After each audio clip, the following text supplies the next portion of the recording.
Yesterday, we told you about the impact of 5G on our businesses. In the second of our special two-part report, we look at the potential impact 5G will have on workers and their job roles. Chua Tian Tian speaks to Dr. Robert Yap, Executive Chairman of award-winning logistics firm, a YCH Group. He's also president of the Singapore National Employers Federation and has been actively helping local businesses to make the digital leap. There might be some concerns on the ground that firms may not need that many workers after they adopt 5G. So what are some plans for those workers going forward? In Singapore, we are very manpower scarce.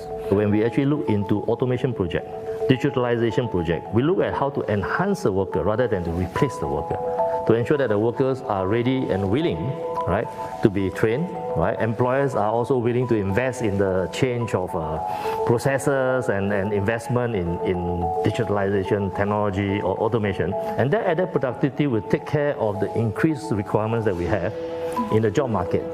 And that, Dr. Yap says, will help companies expand into overseas markets.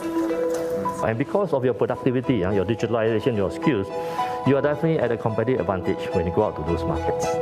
Right? So if all of us can think that way, I think there's a long journey for us, so we don't have to worry about the next generation or so. I think there will be enough for us to do. Dr. Yap says programs like the Career Conversion Program helps to encourage employers to redesign jobs and reskill workers into new roles.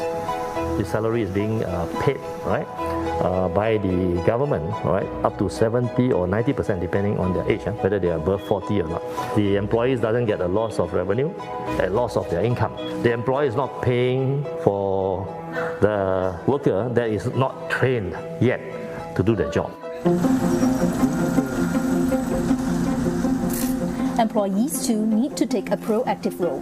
Nuntio is one such example. She's a solution design and project implementation manager in the YCH Group. Put simply, she's the one who comes up with more efficient ways to store and deliver items like vaccines at the right temperatures. And she's been keeping up to date on how supply chains will evolve with 5G. We actually learn from the industry practices as well as our vendors. So they also have new practices, and we also go for courses to see how a technology transformation is potentially done in the industry. But some workers are opting to go back to school altogether. I'm at Singapore Polytechnic, an institute that has been seeing mid-career professionals attending courses related to 5G.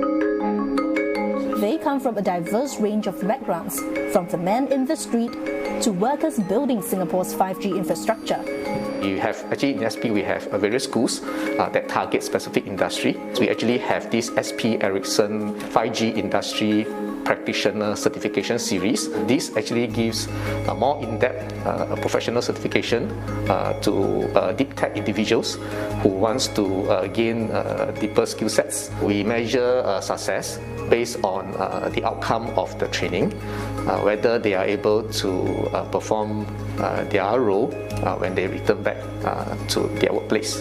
Mr. Tan says it's also important to train the younger generation for the new roles created by 5G, and internships provided by the industry can help take them there. I got an introduction to cellular technologies, or the basics of it, and that was what actually sparked my interest in 5G, which eventually led me to take a 5G enabled internship. So in this internship, I actually underwent training on 5G radio access network, 5G core, IP networking fundamentals, which actually aided my peers and I in putting the theory we learned into practice. Whether you're a student or a mid-career professionals, or in a tech-light or tech-heavy role, it seems almost certain that 5G will change the way we work. But with a supportive network of training providers and tripartite partners, the good thing is you don't have to weather the change alone.